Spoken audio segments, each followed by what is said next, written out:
Martínez Palomo para que nos hable de los médicos investigadores, científicos y educadores.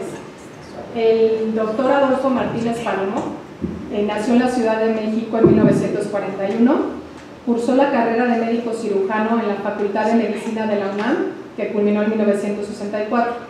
Recibió el grado de maestro en ciencias de la Queen's University de Canadá en 1965 y en 1971 el de doctor de ciencias en la UNAM. De 1965 a 1968 efectuó estudios de posgrado en el Instituto de Investigaciones sobre el Cáncer en París. En México, su carrera de investigador y profesor la ha desempeñado primero en el Instituto Nacional de Cardiología de 1968 a 1971 y desde entonces hasta la fecha en el Centro de Investigaciones y Estudios Avanzados. Sus áreas de interés han sido la biología y control de enfermedades parasitarias, en especial de la amibiasis, la biología molecular del cáncer y de las enfermedades cardíacas. Ha plasmado sus aportaciones científicas en 130 artículos científicos, 5 libros, 36 capítulos y 21 ensayos. Sus trabajos han merecido más de 5,000 citas. Ha recibido 3 premios internacionales y varios nacionales. Fue admitido en el Colegio Nacional en 1986 y nombrado investigador emérito del Sistema Nacional de Investigaciones del CONACYT. Ha sido miembro de la Junta de Gobierno de la UNAM, de 5 institutos nacionales de salud y del Colegio de México. Ingresó a la ANM de México en 1976. Actualmente es profesor emérito del Centro de Investigación y Estudios Avanzados y coordinador de los programas de salud de las fundaciones Gonzalo Riego Arronte y Miguel Alemán. Muchas gracias. Muchas gracias, Almudena, por la presentación. Pelayo, muchas gracias por esta invitación. Lo primero dirán ustedes, ¿quién es? Pues es que yo no vine en barco, ni tampoco soy catalán. Entonces, pues me siento un poco incómodo, pero bueno, tal vez lo justifique el hecho de que en la Facultad de Medicina, en el Hospital Español, después con mi carrera como investigador, tuve un contacto muy frecuente con médicos exiliados españoles y en particular con investigadores. De hecho, la relación fue muy estrecha. 2 de ellos que mencionaré, los primeros 2 fueron mis amigos, mis maestros, mis jefes, y uno de ellos casi hasta mi suegro, pero porque las familias que eran muy cercanas habían dicho a una de las hijas de uno de ellos que por qué no salíamos al cine juntos. No sé qué tenían en mente. El hecho es que ni la señorita involucrada ni yo mostramos el menor interés en seguir los designios de las familias, pero ello va en el sentido de que realmente había una relación muy cercana de parte mía, de parte de mi padre y de parte de mi madre con las esposas de estos 2 investigadores. Uno es el doctor Costero y otro es el doctor Nieto. Me pidió Pelayo que hablara y literalmente dice las aportaciones de los investigadores a la medicina mexicana. Podríamos entonces tomar 2 rumbos. Uno, ponerme a hablar de los trabajos científicos y hablar de cosas muy complejas que yo no entiendo del todo bien, o hablar de qué representaron ellos, cuál fue su aportación a la medicina. Y yo creo que esto se puede resumir en una palabra: la aportación a la medicina mexicana fue su ejemplo. Un ejemplo que trataré de definir al hablar un poco de cada uno de ellos, poco, porque Pelayo me dio un poquito tiempo, espero que también él se haya destinado para él el mismo tiempo, porque en realidad quiero hablar de 4 de los que yo he estado más cercano. Los 2 primeros son mucho más cercanos. Primero, déjenme hablar un momento del doctor Costero. Mi relación personal con Isaac Costero se inició en los primeros años del Instituto Nacional de Cardiología, que fue fundado en 1944, y yo, como ya me balconeó Almudena, pues yo ya tenía 3 años, que también fueron los primeros años míos. Siendo niños, desarrollábamos en el instituto los fines de semana, prácticamente todos los fines de semana, Mi madre me llevaba, y a veces iba mi padre también, a cardiología, para que yo jugara con Rafael y con Mari Carmen, hoy destacados y respetados profesionales. Las nunca cumplidas amenazas de castigo por parte de Costero, a quienes llegábamos a perturbar su obligada siesta, permitía a nuestra mente infantil adivinar un aspecto esencial del maestro que pudimos aquilatar en su verdadera magnitud al correr de los años, su natural bondad. Más tarde conviví por más de un lustro con él y tuve el privilegio de poder colaborar en algunas de sus últimas producciones científicas. Él inició en México una larga tarea en el instituto que ya mencioné. Las reglas fundamentales del trabajo de investigación de don Isaac fueron la meticulosidad y la profundidad. Desde el análisis pormenorizado de los antecedentes bibliográficos hasta la elaboración del manuscrito final, el orden, la disciplina y la constancia normaron su labor. Al investigar, Costero ilustraba uno de los muchos afortunados pensamientos de Cajal. Cajal dijo: cuando un aragonés se decide a tener paciencia, que le echen alemanes. Y pues Costero tenía mucha paciencia. Costero convencía a los escépticos y entusiasmaba a los tibios con el calor contagioso de sus palabras y la ayuda eficaz de su extensa y metódicamente dispuesta colección de preparaciones histológicas, especímenes y diapositivas. Él enfrentó la indiferencia con buen humor y decisión. Venció con tenacidad y elegancia los obstáculos que se oponían a su formidable tarea docente y de investigación. Y la injusticia, y yo la viví en más de una ocasión, hirió más de una vez su fina sensibilidad, pero no llegó a modificar su natural afabilidad. Y como mexicano puedo decir que no entraremos en el tema, pero no todo fue miel sobre hojuelas para los exiliados. La segunda excepción, y la voy a comentar porque esto nunca lo he comentado, nunca lo comentó mi padre, pero creo que esto estamos casi en familia y lo puedo decir. Es algo que dijo sobre mi padre Costero, lo escribió: al doctor Manuel Martínez Báez le debo tanto que no sabría cómo resumirlo. Esto lo dijo Costero. Baste decir que siendo la persona escogida por el doctor Chávez para dirigir el laboratorio de histopatología en el Instituto de Cardiología, fue el primero en apoyar la propuesta del doctor Tomás Perrín a mi favor, cuando yo estaba en París, ignorante todavía de lo que sucedía en México a favor de los españoles exiliados. Esto es un rasgo de generosidad, de amabilidad, de atención, de recordar que mi padre pues, le cedió su plaza en el Instituto de Cardiología. Termino esta brevísima semblanza del maestro Costero. El honesto esfuerzo de sus discípulos por crear y compartir ha sido y es el menor homenaje a quien con su vida logró fecundar la tierra fértil de su país de adopción con la simiente del pensamiento científico español y crear dentro de México nuevas verdades en el conocimiento de los padecimientos que afligen al hombre. Paso al segundo investigador exiliado, Dionisio Nieto. Dionisio era investigador en el Instituto Cajal, en la unidad de investigaciones psiquiátricas, que trabajaba en relación estrecha con la clínica psiquiátrica del Hospital General, en donde fue nombrado médico adjunto y profesor de clínica. Se incorporó, al igual que Costero, a la Casa de España y por cuenta de ella trabajó en el manicomio de la Castañeda. En alguno de sus escritos comentó así su llegada a México. Voy a citar a don Dionisio. Ya comenzaba la Segunda Guerra Mundial en diciembre del 39, cuando conseguí pasaje en un barco que llegaba hasta Santo Domingo. Allí estuve 3 meses esperando que arreglaran los documentos para entrar a México, y cuando eso sucedió me trasladé. Contrariamente a lo que se podía pensar, el panorama de la ciencia en México no era desolador.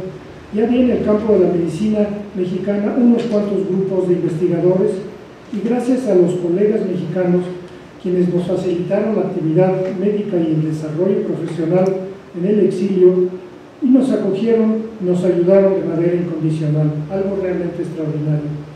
Y algo que no se sabe, me llamó mucho la atención este párrafo: la Fundación Rockefeller nos concedió un donativo de $250,000. Era una fortuna, sigue siéndolo ahora más como estamos.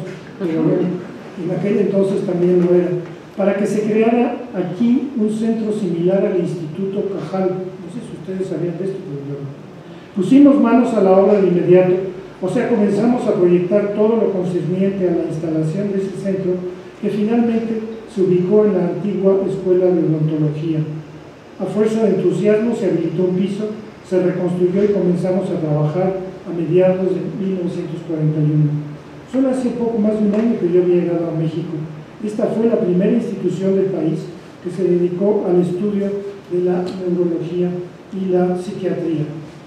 Tengo que abreviar, pero quiero concluir con que el doctor Nieto desarrolló su labor de investigación en una época en que su punto de vista sobre las bases biológicas de las enfermedades mentales eran visto con suspicacia, cuando no con franca enemistad.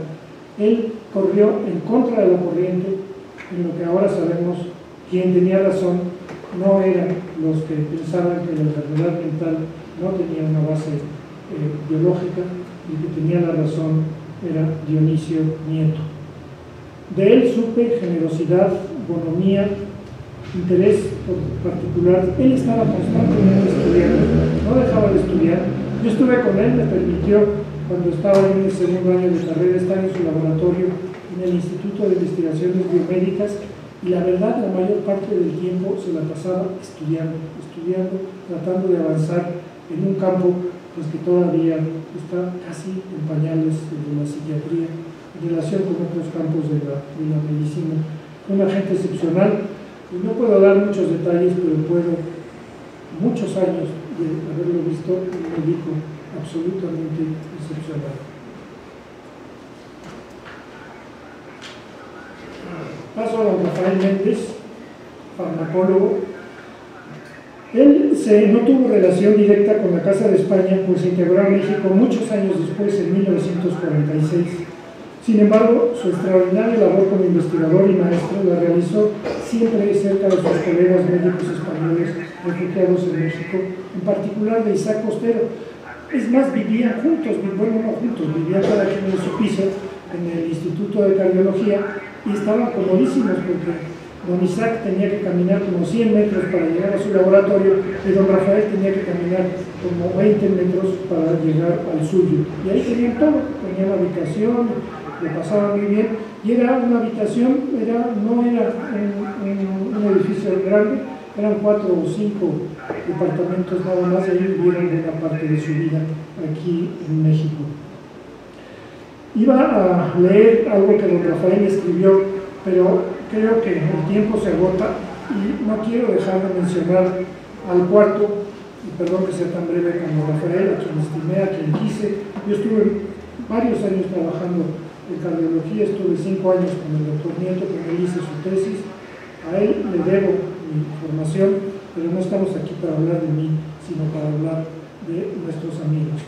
El cuarto y último que quiero mencionar cumple este año 100 años de haber nacido, Ramón Álvarez Bulla, y creo que 2 años o 20 años de haber muerto. Les voy a leer porque aquí lo que hice yo, hablé con 2 personas el día de hoy que lo conocieron y lo trataron íntimamente, y les pedí que me dijeran en unas cuantas palabras qué recuerdo tenían de Ramón. Y hay otro que lamentablemente ya falleció, pero escribió un párrafo que quiero compartir con ustedes sobre quién era como persona Ramón Álvarez Bulla. La estimación de que siempre gozó Ramón entre nosotros se la ganó como el hombre de bien que siempre fue. Admiramos al científico original, al fisiólogo visionario, pero quisimos al ser humano, a ese niño grande, incapaz de sentir maldad o malicia. Nada que viniera de él podía ser más limpio y honesto. Resulta casi inverosímil que alguien como él, víctima inocente en el drama de la Guerra Civil Española, que en forma brutal lo privó en plena adolescencia de su padre y destruyó su núcleo familiar, que luego pasó en la Unión Soviética toda la conflagración mundial entre millones de cadáveres, presenciando en todo su horror las manifestaciones de la bestialidad humana, y que hizo su vida adulta lejos del solar nativo, que Ramón haya mantenido incólumes su optimismo, su bonomía y su fe en el ser humano. Hoy le pregunté a su alumno, a uno de sus muchos alumnos, tal vez el que mejor le ha ido, Pablo Rubomín, le dije: Pablo, ¿qué recuerdo tienes? Esto fue hoy mismo, de don Ramón. Dice: fui su alumno, fui su asistente y fui su amigo desde la Escuela Nacional de Ciencias Biológicas. Me destacó sobre todo la imaginación, era un hombre con una imaginación extraordinaria, la honestidad intelectual y el absoluto compromiso con la ciencia. Era un hombre bondadoso, ajeno a las burocracias y a la política. Si hubiera vivido ahora, hubiera odiado al Sistema Nacional de Investigadores. Él estaba totalmente en contra de esas burocracias. Y él me contó algo que creo que muchos de ustedes lo saben, una anécdota que parece que era cierta. En su laboratorio, en el Instituto Politécnico Nacional, llegó el presidente, Miguel Alemán, a visitar a un científico exiliado. Y tenía una preparación, y la preparación era un animal descerebrado, pero que estaba vivo, y entonces le enseñó cómo cuando le ponía una corriente en un nervio, el diafragma se contraía. Y entonces dijo el presidente alemán: qué interesante que hay animales descerebrados que tienen vida. Y dijo Álvarez Bulla: también algunos políticos.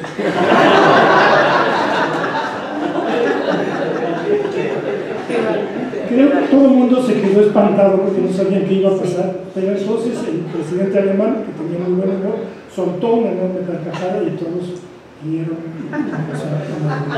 El segundo fue otro colaborador de él, Víctor Susuni, que trabajamos juntos desde hace muchos años. Le dije: Víctor, ¿qué recuerdas de don Ramón? La inteligencia, la perseverancia, la fuerza física. Dice que era realmente un hombre muy fuerte. Y me dio otro tip que yo no sabía, que don Ramón era particularmente popular en el Instituto Politécnico entre las señoras. Y le dije: ¿por qué? Dice: porque decían que era muy guapo. Eso no lo sé. Él es un caso muy curioso, porque tanto Rubomín como Susuni, como todos los que lo conocieron, a Lechiga, me dijeron: él tenía que haber sido premio Nobel, pero tuvo un defecto. Quiso siempre publicar solamente en revistas en español y nunca quiso hacerse propaganda, ni nunca aceptó la ayuda que le daban para tratar de darle un poco más de consistencia a su resultado. Pero sin duda fue el precursor de los trasplantes. Él lo que hacía era quitar la hipófisis y ponía un trocito de glándula salival, y eso se convertía, el animal, el perro, volvía a tener su vida casi normal. Yo concluyo con una frase nada más, que ya Pelayo me la ha recordado varias veces, la dije hace muchos años, pero la vuelvo a reafirmar para los cuatro. A los cuatro lo puse en lista y chequé lo que les voy a decir, los cuatro les pongo palomita. De todos ellos y de los que tendría que hablar más adelante en otra ocasión, para el trabajo que dice Pelayo, que vamos a trabajar muy enérgicamente para hacer un libro, de todos ellos y de otros que no mencioné hoy, guardo el mejor de los recuerdos: un código de valores en los que están incluidos la honestidad, la lealtad, la moderación, el decoro, la tolerancia, la conciencia inquebrantable del deber y algo que para mí es muy importante y creo que estamos perdiéndolo: la concordancia exacta entre los ideales y la forma de vida. Muchas gracias.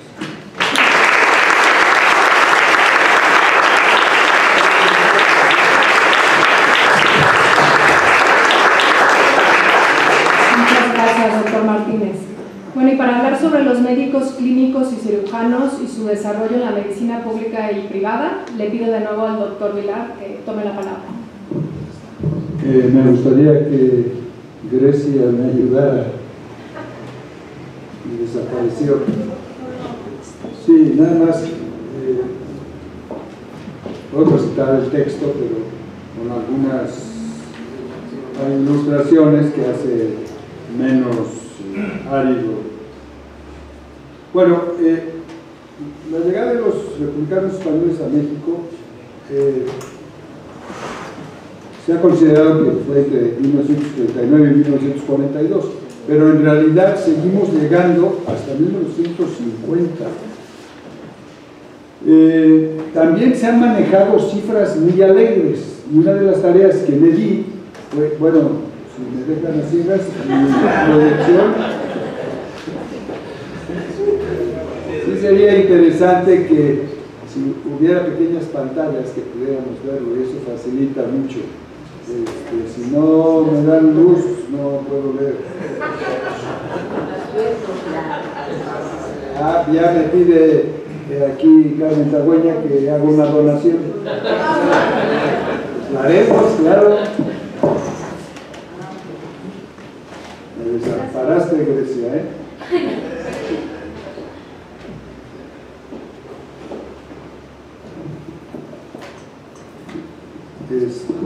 No hay manera que yo las pase, ni hay apuntador tampoco, ¿verdad? No. Bueno. Velas pasando, por favor. No. ¿No que no venga? Pero es que ahí está. No necesito luz para poder leer. Bueno, ya, adelante. Un asunto que encontré es que se manejan cifras muy alegres de cuántos exiliados llegamos. Se habla de 20,000, de 25,000 y hasta algunas. Gracias, Nino. Se supone que se puede pasar ese sector. También.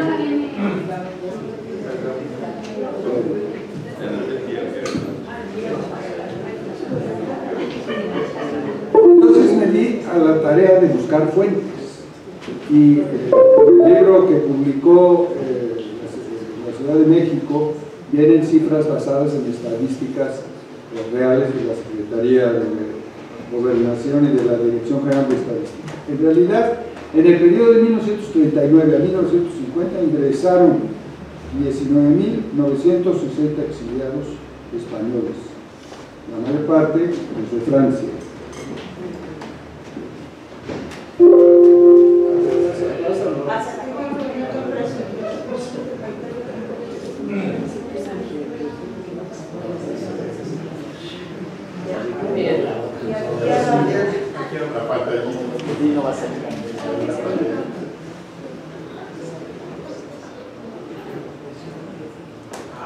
La siguiente, por favor.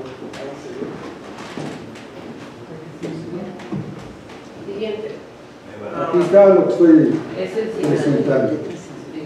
Y algunos otros exiliados llegaron de otras partes. Llegaron algunos vía Estados Unidos, otros desde Marruecos, otros desde Centro y Sudamérica, de Estados Unidos, y en las etapas finales desde España, y sobre todo las familias que finalmente queríamos unirnos a exiliado, finalmente padre. Los barcos fueron fletados gracias a la ayuda del consulado mexicano y fueron financiados conjuntamente por el gobierno republicano en el exilio, que todavía tenía cuentas en Suiza sobre todo. Entonces, la mayor parte llegaron a Veracruz, pero también hubo algunos en Coatzacoalcos, en Tampico. Al término de la Segunda Guerra Mundial, los barcos que salieron de España pues ya fueron costeados por las familias. Eso fue el caso personal mío y de muchas familias. Ahora vamos a ver en una gráfica, ¿me das la siguiente? Aquí sí tenemos que apagar la luz. Esta es la estadística. Vean por año hasta el año 50 y la cifra total que les acabo de mencionar. Entonces, eso ya no son estimaciones hechas a la ligera, sino que son basadas en estadísticas reales. El Registro Nacional de Extranjeros. Así es. Incluso de esto voy a mencionar algo del Registro Nacional de Extranjeros. Voy a poner un ejemplo. Aquí están de qué partes venían. ¿De qué partes? No me la muevas. ¿De qué partes venían? Curiosamente, a lo mejor se va a molestar el doctor Martínez Palomo. el 22% eran catalanes, el otro 20% sobre todo eran de Castilla, y luego hay una serie de razones que no voy a entrar en, porque tiene mucho que ver cómo se desplazaron y cómo fue la caída de Cataluña y de muchos gentes de toda la península que estaban en Cataluña y de Valencia no pudieron salir porque quedó cortado. Bueno, en fin, no voy a entonces, en 1900, si no era la luz, o el volteo, hay que mejorarlo. Paguen la luz. Entonces, esta es la cifra real que ingresaron. No muevas nada.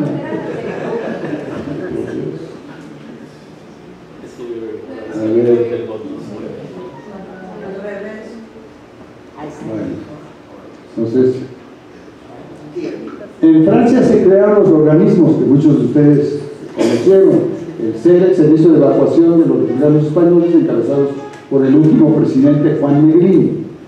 Y su representación en México fue el Comité Técnico de la Ayuda a los Refugiados Españoles, coordinada por el doctor José Puche, una gente de gran calidad en todos los sentidos. Y el JARE, la Junta de Auxilio a los Republicanos Españoles, fundada por Indalecio Prieto, con recursos que llegaron a México fundamentalmente por el controversial yate El Vita.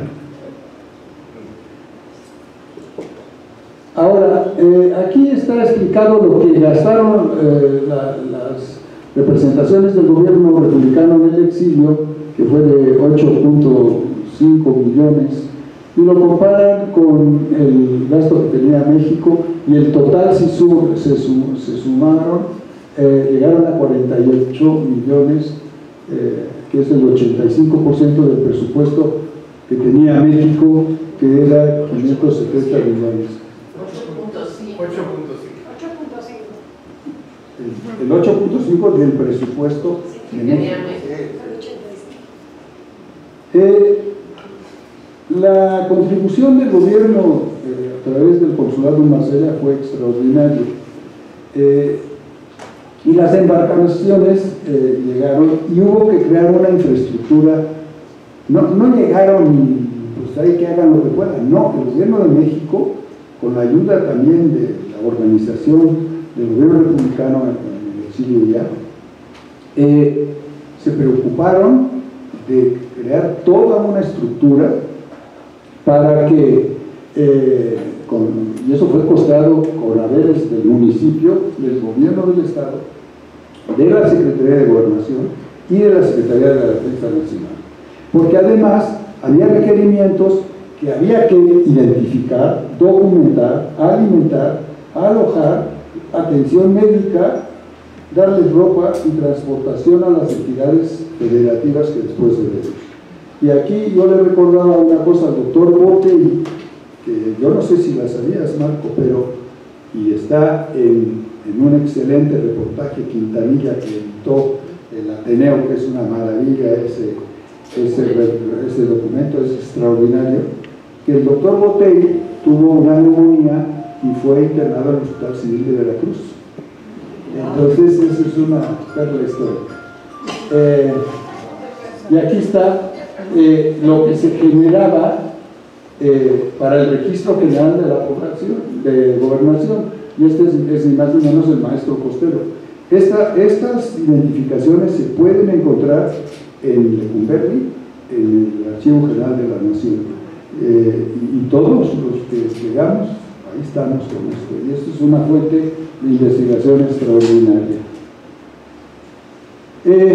Esta es otra cosa. El gobierno de México fue extremadamente bondadoso. Sabían que muchos no traían los papeles porque tuvieron que salir o porque estaban en el ejército y se replegaron sin ir a su domicilio, y por tanto los dejó ejercer.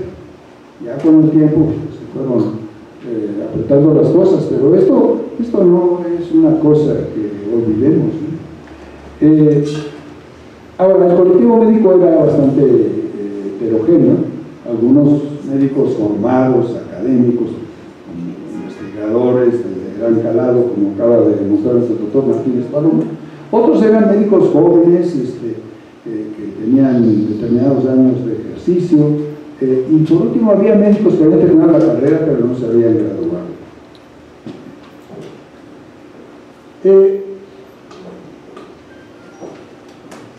Aquí viene otra de las preguntas que me hice. Bueno, ¿cuántos médicos vinieron? Yo recuerdo haber hablado con Jan Somolinos, el hijo de don Germán Somolinos Darroa, que su padre mencionaba en este artículo que se editó un folleto aquí de la Ateneo Español, que eran 500 médicos. Por decreto, ¿no? Parece ley real. Y a mí me había dicho ya, pues es que hemos hecho cuentas, y eso me comentó en los años 90, no salen las cuentas. Y en esta edición que se hizo con Salvati Fondo de Cultura, en el capítulo de José Coelho también habla de la misma cifra. Entonces seguí investigando y Vicente Warner, un exiliado como el doctor Botello, de segunda generación, que escribió la contribución de la medicina de México, de los médicos españoles, habla otra vez de los 500. Y en un libro ya muy reciente, de 2007, de Fernando Serrano Vigallón, un distinguido abogado que ha sido director de la Facultad de Medicina de la UNAM, que publicó este estupendo libro, La inteligencia peregrina, pone en boca de Patricia Fagen, sin dar la referencia, de 500 nuevamente. Bueno, pues me puse a revisar y encontré los siguientes. La Secretaría de Gobernación registró 287 médicos. 287. ¿Por qué la diferencia? Pues porque además de los médicos llegaron odontólogos, farmacéuticos, parteras, comadronas, técnicos de odontología, y una cosa que había, que eran practicantes. Había un doctor Sentiel de Barcelona que era practicante y no sé cómo sacó en profesiones que se permitiera ejercer como médico. Bueno, esos son... y entonces en las estimaciones que han hecho es que en uno de médicos y cirujanos se agregaban a veces profesionales de atención a la salud, y por eso salían estas cuentas. Ahora sí hubo farmacéuticos que habían hecho medicina y había odontólogos que habían hecho medicina, y esos los tengo categorizados. El doctor Francisco Guerra, que fue un farmacólogo que vino exiliado y después se regresó a España, él estuvo en la Facultad de Medicina como investigador, pero se regresó a España en plena dictadura. Hizo un estudio exhaustivo, a mí me contactó, yo le di los datos de mi padre y míos, y publicó este libro que es bastante extenso. Tiene capítulos de todos los países, o sea, él exploró toda la gente que se fue al exilio del área de la salud de 60 y tantos países a donde fueron a dar los médicos. Y consultando este archivo me encuentro 287, 9 mujeres y 278 hombres. Y 23 de estos médicos cirujanos además eran tenían doctorado. Y bueno, encontré en este libro 15 investigadores.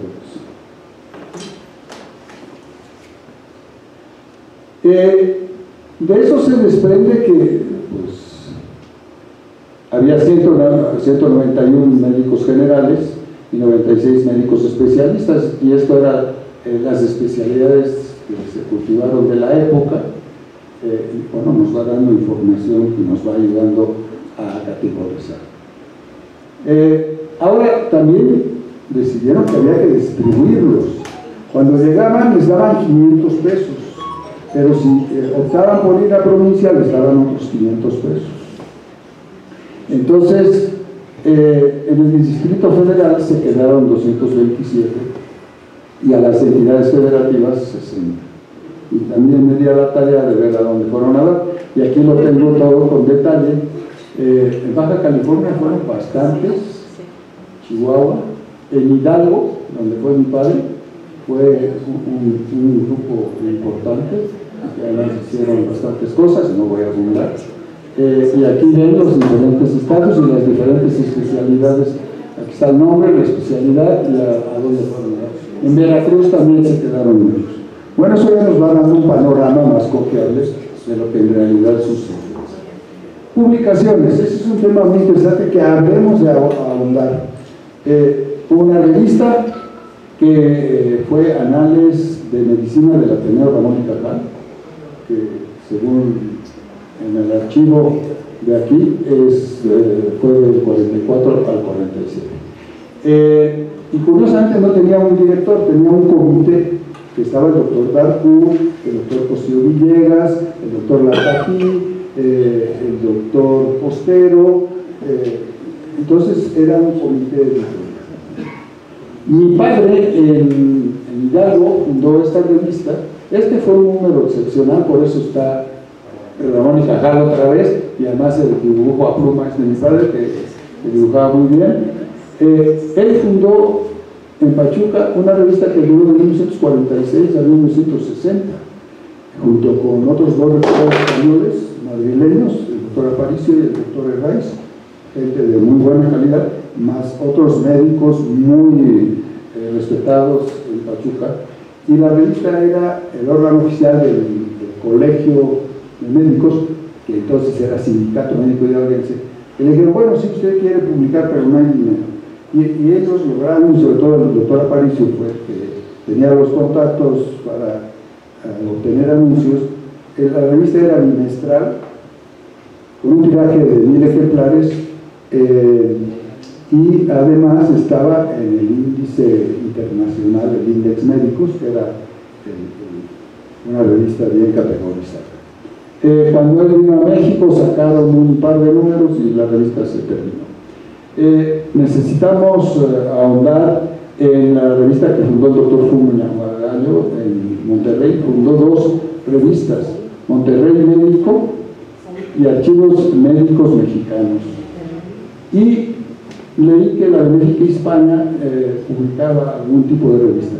Hay una alumna del doctor Carlos Viesca, historiador de la Facultad de Medicina, muy avisado en las cosas nuestras del exilio, que una chica hizo una tesis, y voy a entrarle por ahí a esta información.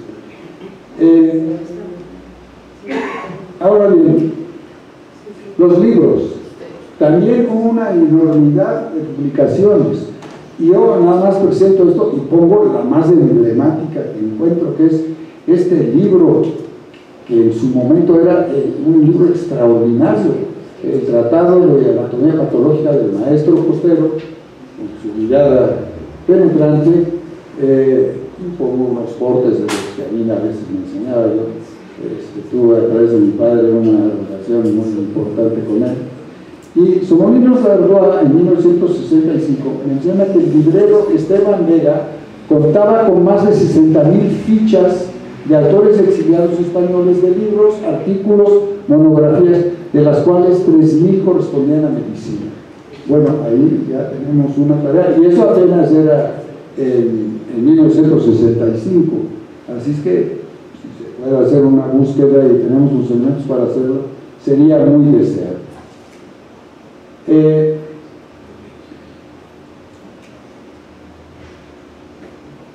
Vamos a tener, ahora les digo qué es esto, tendremos que revisar también, ahora el doctor Botey va a hablar del aporte de los médicos exiliados en la industria farmacéutica. Aquí además está el doctor García Valdecasas, un extraordinario ejemplo del laboratorio creado por su padre y continuado con él y sus hijos, tan respetados y queridos.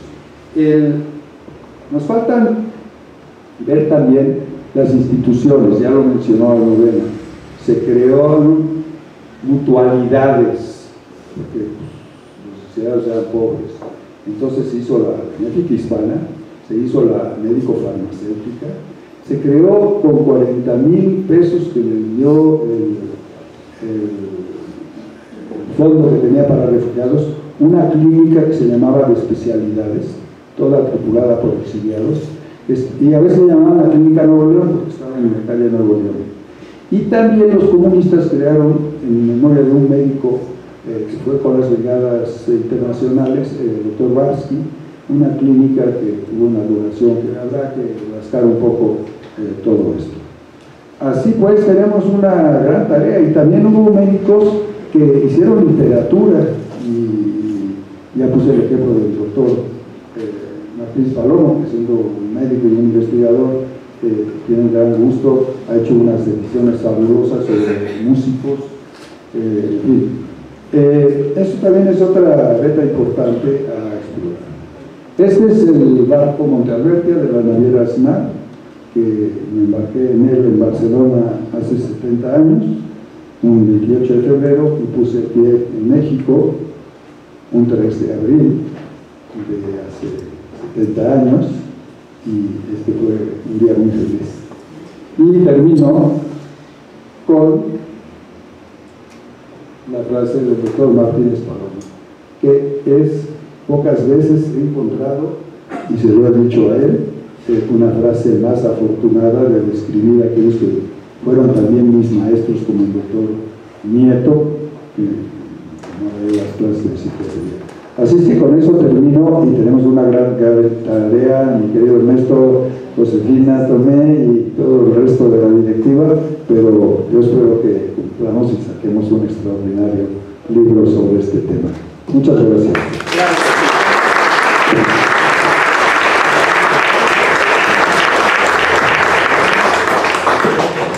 Muchas gracias, doctor Vilar. Y por último le pido al doctor Marco Aurelio Botella Estapé que nos hable sobre las aportaciones de los médicos en la creación de laboratorios en la industria farmacéutica. El doctor Marco Aurelio Botella Estapé nació en Barcelona en 1937 y llegó a México el 7 de julio de 1939 en el vapor Ipanema.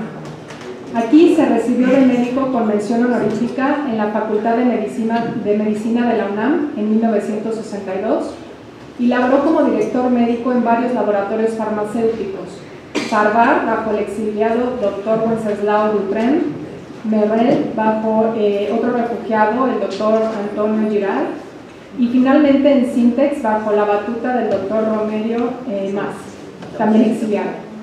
Paralelamente se dedicó a su especialidad, la alergología. El doctor Botella es presidente honorario de la Sociedad Médica Hispano-Mexicana, miembro de la Sociedad de Historia de la Medicina de México y España, fellow de la American Society of Allergists, del Instituto Mexicano de Cultura, de la Academia Nacional de Ciencias Farmacéuticas, expresidente de la Sociedad Mexicana de Alergia y Ciencias Afines y del Consejo Mexicano de Inmunología y Alergia. Coautor de diversos libros y artículos, fue presidente de la Juventud del Orfeo Catalán de México.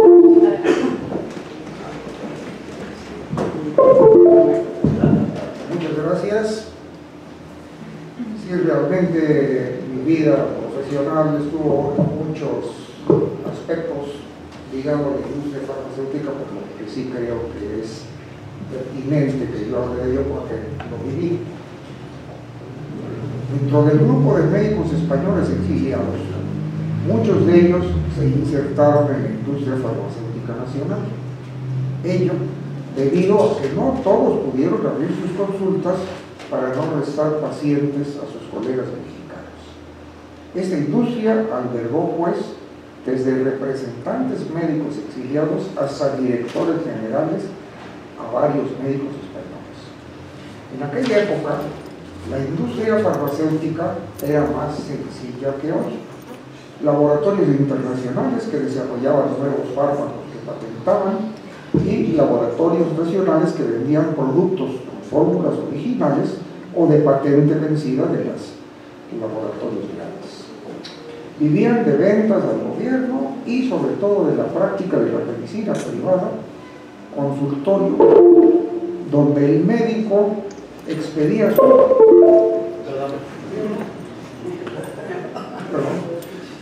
donde el médico expedía su receta y las boticas de la esquina famosas o las grandes farmacias que estaban en el centro dispensaban.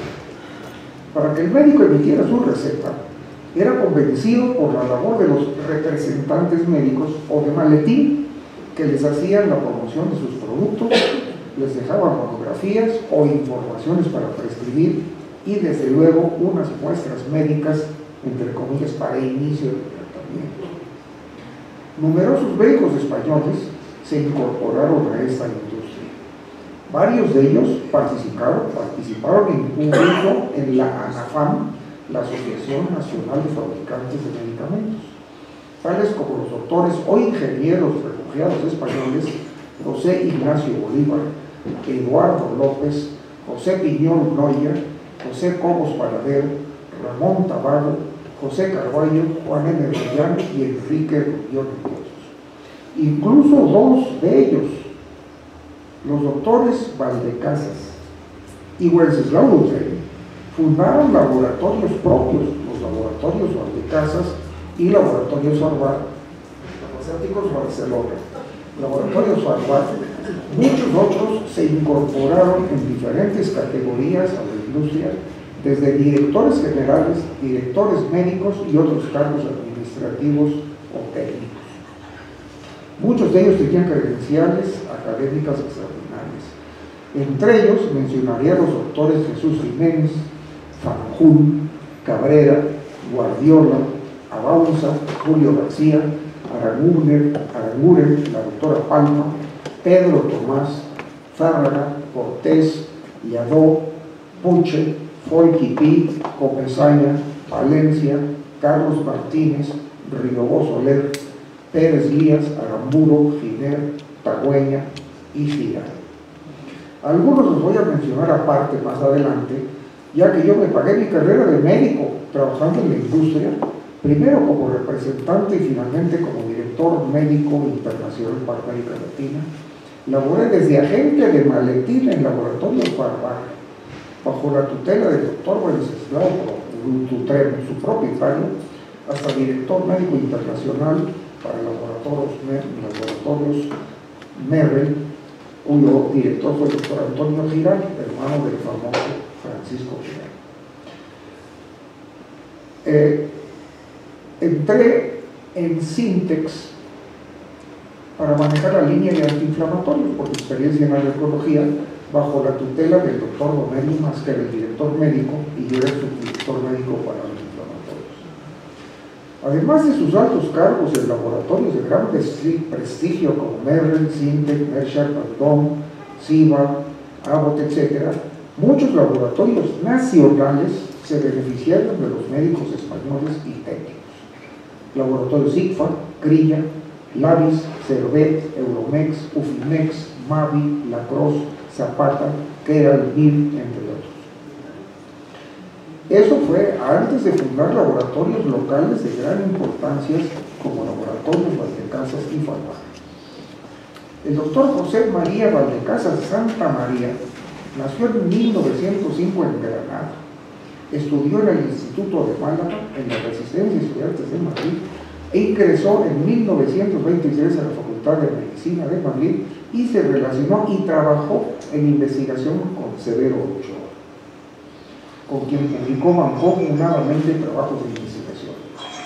A los 24 años gana una beca para trasladarse a trabajar a Alemania. En 1932 regresa a España para dar cátedra de fisiología en las universidades de Salamanca y Granada. Durante la Guerra Civil sufrió el viacrucis de la mayoría de nosotros: Madrid, Valencia, campo de concentración en Francia, París, Bélgica, y finalmente pudo llegar a Holanda, donde abordó con toda su familia el barco Stanlingham, llegando a Nueva York, y de ahí a México, donde llegó en 1939, donde después de algunas peripecias desarrolló el laboratorio farmacéutico Crilla, uno de cuyos agentes, curiosamente, fue el famoso psicoanalista refugiado español Pascual de Lecaros. Con algunas utilidades que sacó de ahí y sus ahorros, apoyó y apoyo de toda su familia y algunos amigos, fundó Laboratorios Valdecasas, que es el único que existe hasta la fecha de los fundados por médicos refugiados, ahora magníficamente dirigido por su hijo José María Valdecasas Vaz, con el apoyo de sus nietos José María y José Emilio Valdecasas González. El doctor Valdecasas, el fundador, falleció en 1987. Tiene 250 empleados y fabrica 30 productos y provee farmacias, Secretaría de Salud, ISSSTE, supermercados, etc. Laboratorio Valdecasas fundó y apoyó económicamente una fundación para apoyar la medicina mexicana, especialmente la investigación, y fue pionero en la fabricación y en la administración del ácido fólico para administrarlo masivamente como medida de salud pública a las embarazadas, con lo que se redujo notablemente el número de las poblaciones concretas. Una aportación inolvidable es que gracias al doctor Valdecasas, que hoy nos acompaña, se consiguió reponer la estatua de Asclepio, que está al lado de la mesa de honor de nuestra Academia Nacional de Medicina, que fue colocada con gran pompa en ese sitio el 19 de octubre de 1927 y que se hizo añicos con el temblor de 1985. Gracias al doctor Valdecasas se consiguió que un escultor catalán, Javier Mayas, hiciera una copia del original del Museo de Antropología de Barcelona, que fue traída a México y colocada en su sitio el 30 de abril de 1993. Esta imagen, como sabemos, es el logotipo de nuestra academia. Es poco delicado señalarlo, pero debo decir que el financiamiento de esta operación fue gracias a un donativo de la familia Valdecasas. El doctor Wenceslao Butrem Domínguez Adolao, como refugiado, fundó en México Laboratorios Farmar, o Farmacéuticos Barcelona, importante empresa farmacéutica cuyos productos, básicamente antibióticos, se recetaban en consultorios e instituciones de salud, como el IMSS. Tenía un equipo de visitadores tanto en el DF como muy amplio en provincia, y dio el sistema de médicos de botiquín, que eran aquellos a los que el laboratorio les vendía una dotación de productos de excelentes precios y a crédito, y que los médicos daban junto con la receta cuando se la prescribían a los pacientes. Con esto ahorraba el médico, ahorraba el paciente y ahorraría la farmacia. Diseñó un antialérgico, el Manganol, que aumentaba el poder de la sangre para captar histamina, y creó un laboratorio de investigación al respecto para determinar el poder histaminotéxico de la sangre. El doctor Butrem, hijo de un farmacéutico que fue de los primeros en Barcelona en elaborar específicos, nació en el Valle de Arán, en Cataluña, el 1 de julio de 1909. En 1929 estudia farmacología y medicina con don Agustín Pedro Pons y abre un consultorio en un edificio que todos conocemos, la Padrera de Gabriel. Durante la Guerra Civil crea en el frente de Aragón el Banco de Sangre para heridos republicanos de guerra. En 1937 pasa a Francia, donde estudia enfermedades tropicales en la Sorbona, para en 1939 trasladarse con su familia, padre, esposa, tenemos hoy aquí parte de su familia, y fundó y dirigió muy exitosamente Laboratorios Farmar. Aquí fue además profesor de patología en la original Escuela Superior de Medicina Rural del Instituto Politécnico Nacional. Fundó la Bolsa de Leche Catalá a México, que ayudaba a los médicos catalanes en sus aspectos financieros, que si una enfermedad, que si un entierro, etc. Y lo curioso es que fue el médico de cabecera de León Trotsky, cuando León Trotsky estuvo en México y lo atendió después de su atentado mortal. Sin duda, uno de los recursos terapéuticos más importantes en medicina y salud pública son las vacunas y los antibióticos.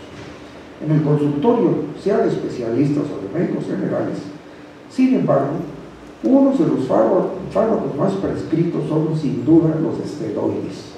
sean los hormonales, sean los antiinflamatorios. Su uso es amplísimo en ginecología y obstetricia, menopausia, amenaza de aborto, anticonceptivos, dismenorrea y muchos más. Y los corticosteroides han salvado miles de vidas, dados en tabletas, inyectables o locales. Tanto en reumatología, asma, dermatología, alergología, eczema, dermatitis de contacto, urticaria y muchos más. Esto facilita enormemente a los médicos, pero especialmente a los médicos generales, la prescripción de estos medicamentos.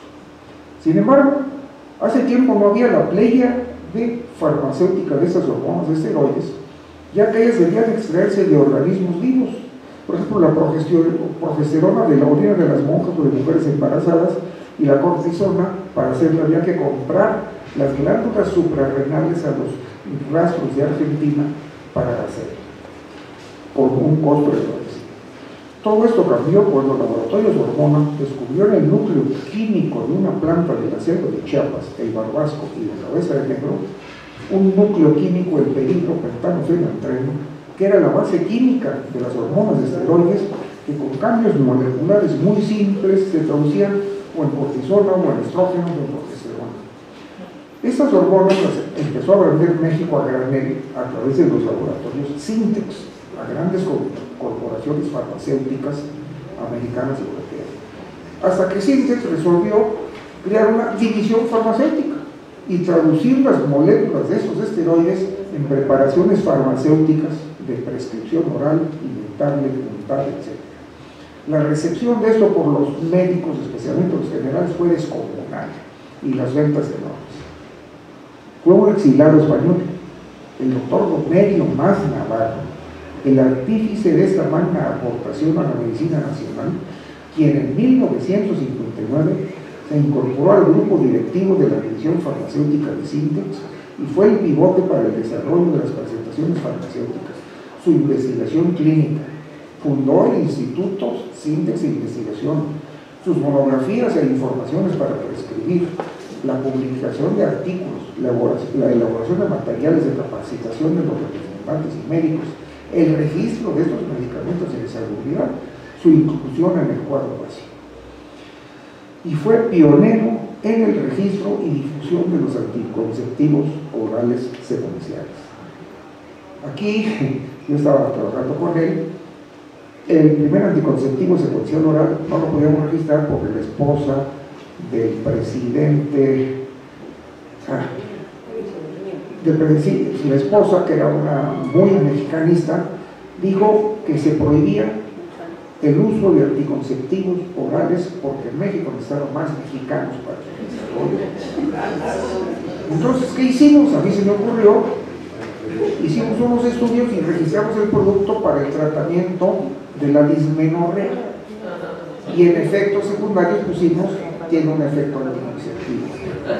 Es el único producto que se ha recetado por sus efectos secundarios. El doctor Mas nació en Alicante el 18 de febrero de 1912 e hizo sus estudios de primaria y secundaria en la ciudad natal para posteriormente licenciarse en medicina en la Universidad de Valencia. En Zúrich estudió el posgrado en psiquiatría y en 1936 en Madrid se tituló como médico. Durante la Guerra Civil apoyó activamente en diferentes frentes hasta ser promovido a secretario general técnico del Ministerio de Sanidad. Exiliado en Francia, pasó junto con la diáspora a México, donde llegó al puerto de Veracruz con su esposa en 1949. El 15 de octubre de 1940 recibió la nacionalidad mexicana. Después de un largo periodo en compañías más pequeñas, en 1959 fue contratado como director médico de Sintex, división farmacéutica para lanzar los esteroides farmacéuticos. Ahí laboró 18 años. A su retiro fundó el Instituto Sintex y falleció en Francia.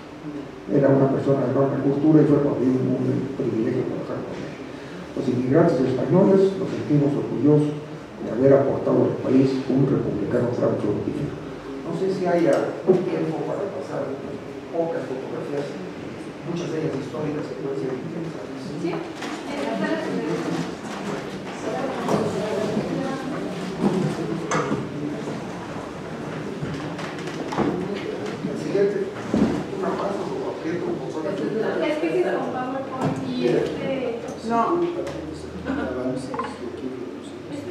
Es que no es con ese, porque ese es de PowerPoint. Entonces, paso presidente. Bueno, aquí vemos. Con el pato. No, lo anterior. Es la estatua, dice. La siguiente. Ahí está.